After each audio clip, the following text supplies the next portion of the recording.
Go ahead and turn to Luke chapter 6. We'll be there. That's our only scripture we'll look at today, at least from me. Today's going to be something different. Kind of announced this last week. Today it's going to be a combination of me talking for about 15 minutes and then Brian. We've been addressing Jesus' miracles and how they validated who he was, his claim as the Son of God.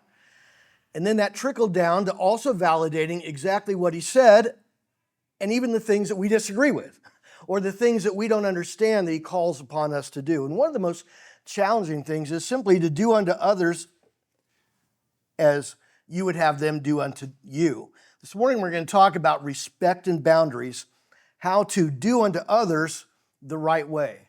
Go ahead, Linda, and you can bring that up. There we go. We know what Jesus said, do unto others, but then he added this part, as you would have others do unto you. That's the challenging part. We all at times can be nice to other people. We can say the right thing. It's super easy to be friendly to people that are friendly to us. But it's with the difficult people in life, whether they be with family or coworkers, people you have to see all the time. That aren't going to go away anytime soon, people that have moved next to you. And I cite these examples a lot because these are the real challenges of our faith. I love citing the example of driving. You cannot drive on the freeway all by yourself. People are going to be there. They're going to drive in different ways. They're going to do things that kind of bring out the worst of us at times and bring out a part of us that we don't want to be. But Jesus calls us to this principle of, hey, the way you act as my children is to do unto other people, that is, treat them exactly how you would want them to treat you. You have to treat them in the same way. But we tend to want to follow other rules. I want to talk about some people rules, and I want to ask, which do you follow? A lot of people follow what's called the iron rule. Their belief is, well, do unto others before they do unto you. This can best be seen in a parking lot. If you ever go to Costco, especially in this day and age where Costco has the best food deals, it is a challenge to park in Costco. And you are in competition with every other person in this area for those very valuable parking spots. And you don't want to have to park across the street. And there's actually news stories out now where people are pushing their car ahead to try to get into a spot, and they're driving even over the concrete bumps to get their raised truck over to the other side to grab a spot that might have been opened up. That's the iron rule. Get something first before someone else gets it. You'll see that in any line in a grocery store. You'll see that in traffic, people trying to get ahead. Don't let someone in. You got to be first. That me first mentality is the iron rule. So when Jesus talks about doing unto others as you would have them do unto you, he's going right for the jugular of the iron rule. That is, this is not going to be the way of my people. Always being first and forcing your way forward. Some say, well, I'll do the silver rule. And that is, well, do to others as they do to you. This is a rule where, well, if they're friendly to me, if they reach out their hand, I'll reach out mine. If they're nice to me, they let me in, I'll let them in. Everything is transactional with the silver rule. As long as people are doing something nice for me, if I say thank you and wave them in, they better wave back to me. They let them in. And everything's based on, is someone doing something back? It's a reciprocal type relationship. But this is not the rule that Jesus taught. Jesus taught what became known as the golden rule. He never called it that, but people recognize the lofty nature of its value as gold is valuable. Simply do unto others as you would have them do unto you. Let's look at the scripture where that's taught. Luke 6. We'll look at verse 27 through 31 where Jesus taught this. We read in the very opening comments about Jesus was performing miracles. People were coming to hear him. It says in Luke 6, verse 18, people who had come to hear him and to be healed of their diseases. Those troubled by evil spirits, verse 18, were cured. And the people tried to touch him because power was coming from him and healing them all. So here Jesus is allowing his power to be exercised in the form of miracles, but almost in every case he transitions to teaching. He affirms his identity as the Son of God and his ability to speak authoritatively. And then he goes on to teach many times difficult truths. He said in verse 20, "Blessed are you who are poor, For yours is the kingdom of God. Blessed are you who hunger now, for you'll be satisfied. And he goes on to challenge the way people think about culture and society. But this is where we'll look. Look at verse 27, and then we'll read through verse 31, and we'll see this, what is called a golden rule. Jesus says, verse 27, but to you who are listening, I say, love your enemies. Do good to those who hate you. Bless those who curse you. Pray for those who mistreat you. If someone slaps you on the cheek, turn the other also. If someone takes your coat, do not withhold your shirt. Verse 30, give to everyone who asks you, and if anyone takes what belongs to you, do not demand it back. Do to others as you would have them do to you. All right, let's break it down before we look at verse 31, and I'll complete my teaching in just a moment and then turn it over to Brian on how you do this in difficult circumstances. First of all, verse 27. Notice how Jesus gives a preface, a beginning to what he says. He says, to you who are listening, implying not everyone that was there was listening. Some may have just been wanting a healing. Some were there maybe because the crowd was there. But he's speaking to those who are paying attention to his teaching. He says, to you who are listening, and then notice what he says next. I say, not I suggest, not I recommend. He doesn't say, well, I wrote a book about getting, he says, I say. There's his authority as the Son of God. The miracles confirm it. He says, I say, and then he launches into an entirely different way of thinking than what they are used to thinking and practicing. He says, I say, love your enemies. Well, they thought, hey, don't you hate them? Hey, if someone's bad to you, you get back. You don't let anyone trample over you. You can't be a doormat to other people. He says, no. You love them.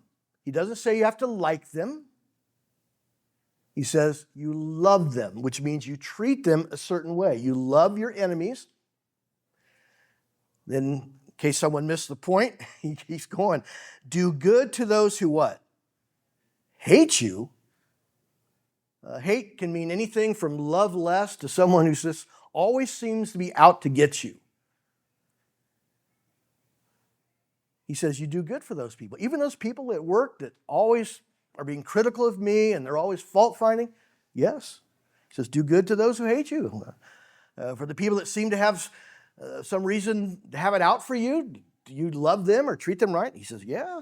You love your enemies. You do good to those who hate you. So you're doing the opposite back to people that are bringing grief into your life. And this was completely upside down new thinking for them. How do you handle people that are doing that? That's going to be our question today. And then he goes on. Bless those who curse you. I thought you cuss them out. You say back. You get louder with people that have been mean-spirited in their speech towards you. No, he says instead, you bless those. You say something nice back. You affirm something positive of them, even someone who cursed you. And then he says, pray for those who mistreat you. We know how to think about how we're going to get back. We know about how to think about what we're going to say Monday morning at work if they mouth off to us. We know that. We know how to tell the boss or go to HR. We know how to get through other relatives to get back at somebody and things like that, or how to get back at a neighbor. But he says, you pray for those who mistreat you. Then it gets even more challenging. Verse 29. If someone slaps you on one cheek, do what? Turn the other cheek?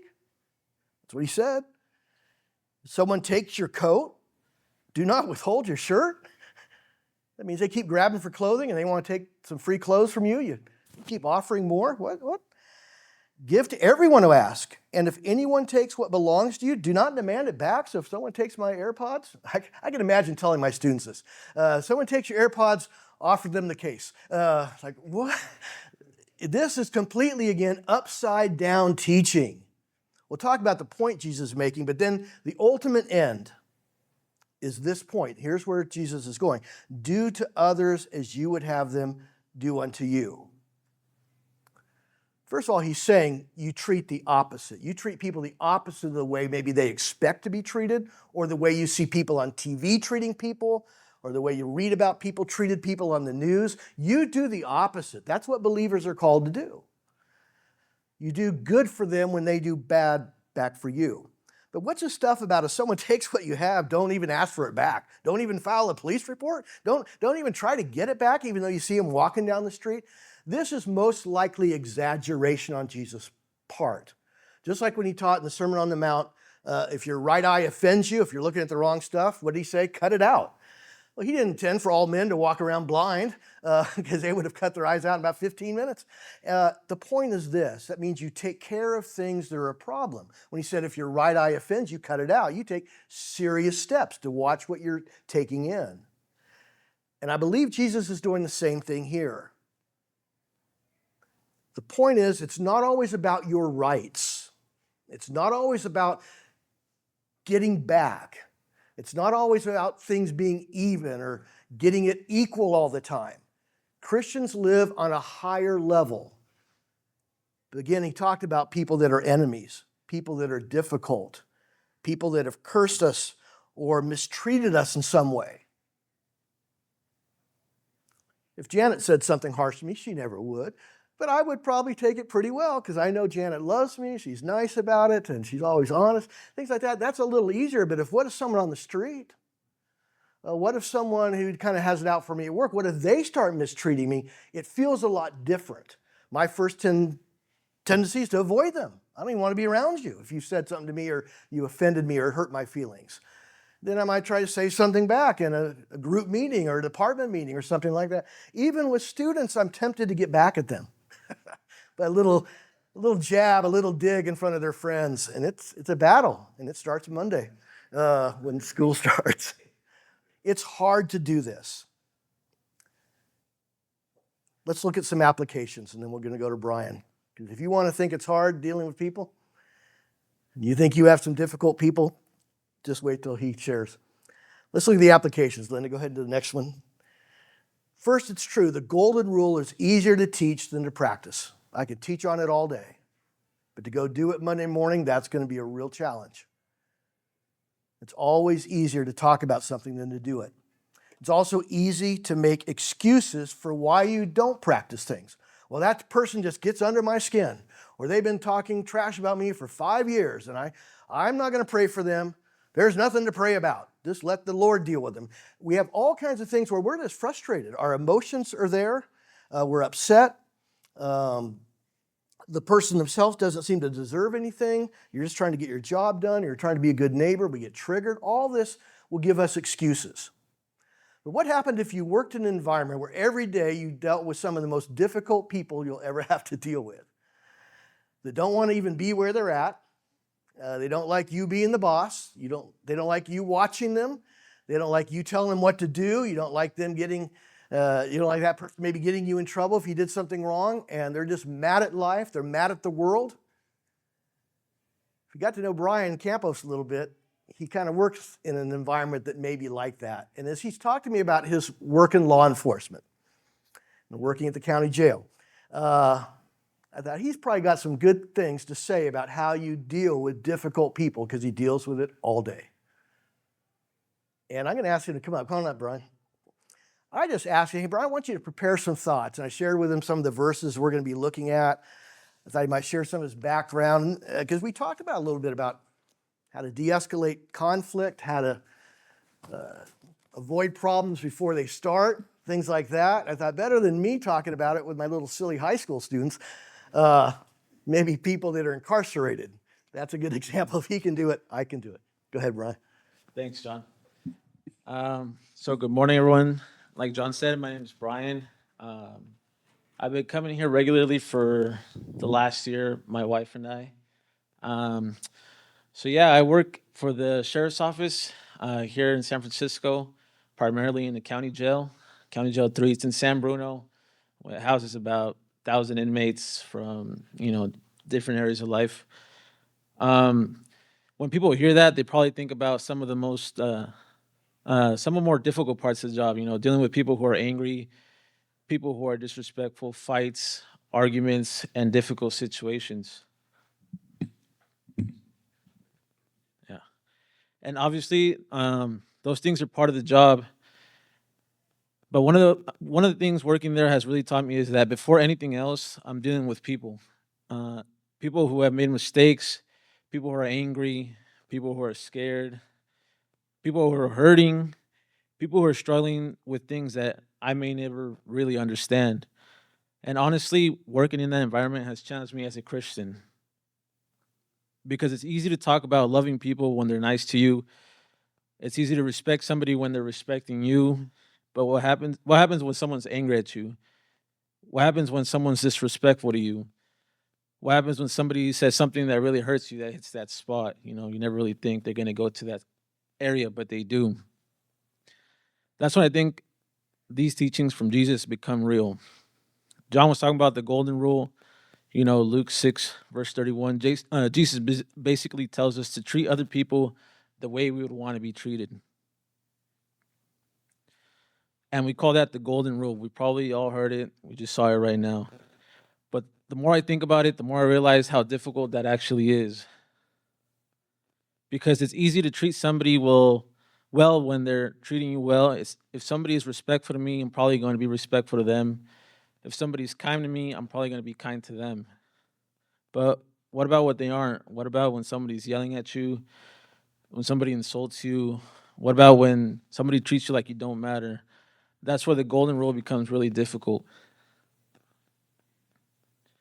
Because Jesus doesn't say treat people the way they've treated you. He says treat people the way you would want to be treated. And those are two completely different things. And actually, I had an experience recently at work that made me think about this. Just this Saturday, yesterday. I had clocked into work and I had to go drive down to General Hospital because we also see inmates that we see inmates in jail. Obviously, we oversee them, but sometimes they're placed on a 5150 hold. Meaning people who are considered a danger to themselves, others, or are gravely disabled. So when that happens, we have to drive them down to SF General Hospital, and they're placed in this area called PES, which is called it's Psychiatric Emergency Services. I had just gotten there to relieve another deputy that was working midnights. I got there in the morning around 7 o'clock in the morning, and when I walked in, there's this nurse. She works at PES. She was trying to get this inmate to take his psychiatric meds. This inmate, I had just seen him maybe 2 or 3 days before this incident. He was in a cell, and I don't know the guy. He doesn't know me, but he was just banging on his door. It's like plexiglass, banging on his door. Donkey kinking, grabbing toilet water, throwing it on the door, and you're just like, man, what's going on with him? So then I see this guy out in the hospital, not behind the plexiglass, just sitting on a gurney. He was shackled to the bed, but just sitting on the gurney. And so she was trying to get him to take the medicine that he needed, right? And he kept refusing.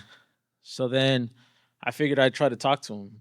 I started explaining to him that the medication had been prescribed by his doctor, that it was intended to help him, and that we weren't trying to do anything against him. We're trying to help him. And before I could even get these words out, he looks at me and says, excuse my language, shut up, nobody's talking to your fat ass. So then I'll be honest with you, that hit me. It hit me harder than it probably would have a few years ago, because that's something I've personally struggled with. I've been significantly heavier than I am now, and I've worked pretty hard to change my life and change my body. So when someone says something like that, especially in front of other people, in front of nurses, other deputies that are around me, it hits a personal place. In fact, my first instinct was I wanted to respond. I wanted to say something back. I wanted to defend myself. I wanted him to know that he couldn't just talk to me like that. But I stopped myself. And I remember thinking, this isn't about me, right? This person's already in a psychiatric emergency room. He's already struggling. He was in the hospital because he wasn't in a good place mentally. And if I allowed those emotions to take over, then I wasn't really going to help the situation. I was just going to make it worse. So I chose to de-escalate. So instead of firing back at him, I told the nurse, let's try again later. Let's give him some time to calm down, just relax. So I told the inmate, hey, you know what? Just lay back, relax. You'll be all right. We're not going to give you the meds right now. Just take some time and cool down. And that's what he did. We gave him space. We didn't force the conversation. We didn't continue arguing with him. We just let him calm down. And a couple hours later, we came back. And this time, the conversation was a little different. I explained to him again that we're here to help. The medication was prescribed by his doctor for a reason. Um, it's intended to help what he's dealing with. Hopefully, make him feel better and do better in the long run. And this time, he took the medication. He took it. He wasn't happy, but he took it, and he just went back to sleep. So then I walked away from that thinking how different that situation could have gone if I had gotten offended the first time, if I had said something back, fired back at him, if I would have matched his anger. If I would have matched his anger, things would have gone south, and then, next thing I have to use force, which I rarely try to do. And so maybe nothing terrible would have happened, but also I could have made the situation much worse. So instead, I had put my pride aside and remember that this was still a person that needed help, right? And so that's when Luke 6:31 really has made sense to me. Treat others the way you would want to be treated. Because did that inmate deserve to insult me? No. Was what he said okay? No. But did I have to return the disrespect? No. And that's when I think one of the hardest parts of following, and I think that's one of the hardest parts of following Jesus. Sometimes the hardest person to love is the person who's hurting you. It's easy to love somebody who's kind to us. It's easy to love somebody, or it's easy to respect somebody who's respectful to us. But when somebody pushes that button, when somebody says something that hurts, when somebody disrespects us, that's when our faith gets called. Because we do have a choice. Do I react? Do I respond? Or do I give somebody back what they gave me? Or do I remember who God has called me to be? And that brings me to Matthew 22, verse 39. Jesus tells us to love our neighbor as ourselves. And again, that sounds simple. But who is our neighbor? Something I ask myself. It's easy to think about people sitting next to us in church. It's easy to love people who agrees with us. It's easy to love people who are nice to us. But Jesus asks us to go beyond that. In my job, I interact with people who have made decisions that I completely disagree with. Some people have done some very serious things. But something I've learned is that respecting someone doesn't mean approving of what they've done, right? Loving somebody doesn't mean agreeing with everything they do. Showing compassion doesn't mean removing accountability. They're there for their actions, but we all make mistakes in life, right? Some are more grave than others. Some, make you end up being behind a jail door. Those things can exist together. So that's where I think boundaries part is really important, because sometimes we can misunderstand what Christians love looks like. We might think that we're supposed to love everybody, that we're supposed to let everybody treat us however they want. And I don't believe that's what Jesus teaches. Jesus loved people. He also told people the truth. He showed compassion, but he also held boundaries. So I can love someone and still tell them no. I can respect someone and still hold them accountable. I can treat somebody with dignity and still enforce a rule. I can forgive somebody and still have a boundary with them, just because, I'm respectful to an inmate doesn't mean I just forget about my job duties and, I let them do whatever they want. There's still boundaries. And I think that's important. A boundary isn't revenge. A boundary isn't you hurt me, now I'm going to hurt you. And boundary can simply be saying, I'm not going to participate in this while it's escalating. Let's take a step back. Let's calm down and try again later. That's essentially what I did yesterday at PES. I didn't accept the disrespect, but I also didn't feel like I needed to punish him for disrespecting me right then and there. I stepped back, took a deep breath, and I gave him space. And then I came back and tried again. And there's another verse that I think fits this really well. James 1, verse 19 tells us to be quick to listen, slow to speak, and slow to become angry. I think that's something that I have to remind myself constantly. It's really easy to get insulted and, want to insult back. It's really easy to, just want to fire back right away. It's just nature, I guess. Um, Especially because my job puts me in situations where people can be very emotional. And honestly, that's not just a law enforcement lesson, that's a life lesson. Think about how many arguments could be avoided if we just listen a little longer rather than responding right away, right? How many arguments with our spouse, disagreements with our family, situations at work, arguments online. Sometimes we aren't even listening to understand. We're just listening to figure out what we're going to say next. And I've had to learn that sometimes the better response is just to slow down, understand what they're saying, hear them out. And I don't say any of this because I think I figured it all out, because I haven't. There's still times where I get frustrated.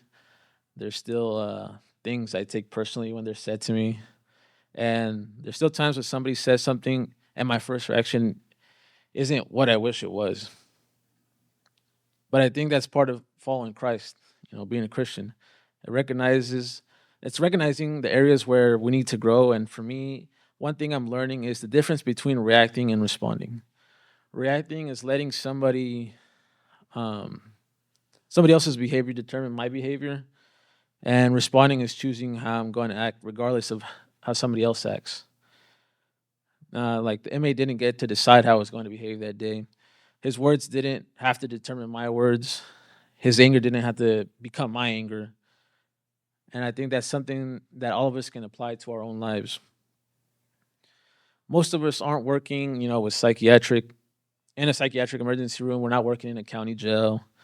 But a lot of us do deal with difficult people. Maybe it's a coworker, a family member. It could be your spouse, somebody who's hurt you, someone you just don't get along with, and somebody who doesn't respect you. Right. So, and our natural reaction can be, well, if they're going to treat me that way, then I'm going to treat them the same way. That's a natural reaction, but that's not what Jesus asked us to do. Um, he asks us to break the cycle. He asks us to respond differently.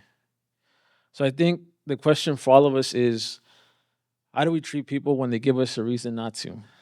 How do we respond when somebody insults us? How do we respond when somebody makes us angry? When somebody doesn't give us the respect that we deserve? Do we immediately give it back? When that inmate told me, hey, you know what? This, and that, I could have fired back and, like, yeah, well, this is why you're in this situation, blah, blah, blah, But you got to stop for a second and say, how would Jesus want me to handle this? You know, Maybe sometimes that means speaking, sometimes that means setting a boundary, sometimes that means saying no, and sometimes it means just being quiet, listening, giving somebody some space and trying again later. I've worked in the sheriff's office for about 4.5 years now. Every day is something different. Sometimes it could be a really simple day. Sometimes, everything's just going south. And there's times where you just kind of question, like, man, what's going on with this dude? Why is he acting this way? I just clocked in. Why is he this angry? Why is sometimes it could be from the deputy before me, the shift before me, and it kind of just bleeds into my shift. But what I try to do most of the time is just, go in there and, like, hey man, what's going on? Good morning, what's going on? And then he'll be really loud, firing back, and I'm just like, dude, just relax. Everything's gonna be all right. You'll be all right. It's probably just a bad day. Like, how can I help you? What's going on? Do you need to talk to psych? Do you need to, you need to go out to the yard and just play some basketball and just take a deep breath, you know? And I think the biggest thing that I've learned is that people are going to give us plenty of reasons to react. We still have a choice about who we're going to be, and I don't want that way somebody treats me to determine the way I treat them. I want the way Christ has treated me to determine the way I treat them. Because I've made mistakes, I've needed forgiveness, I've needed patience, I've needed grace, and God has shown me those things. So I'm called to show them to other people. That doesn't mean we ignore wrongdoing. It doesn't mean we let people walk all over us. It doesn't mean we remove boundaries. It means that even when we have to stand firm, we can stand firm with love, right? That's something that I'm still learning every day. My goal isn't to win an argument. It isn't to prove that I'm right. Just because I have a badge, you're going to listen to me and you're going to do what I say. That's not my goal, right? My goal is to represent Christ well, because sometimes the way we respond to somebody may be the only example of Christ that that person sees that day. And I want the way I treat people, even difficult people, to reflect the way Christ is treating me. Thank you, Brian. Above and beyond. We just worked on it a little bit. I could tell he's going to run with this, and he did in a great way. Thank you, Brian. And again, just think, whatever challenge you have, if Brian can do what he's doing, you can take on your challenge. And we're going to sing a song in just a minute to encourage us to take on. You know what your challenge is. You know the person. You know the situation. You know what time you're going to see him next. Think about all the things Brian communicated. Think about the principle Jesus taught. And now we're going to sing a song to encourage us to live out our faith in our daily lives.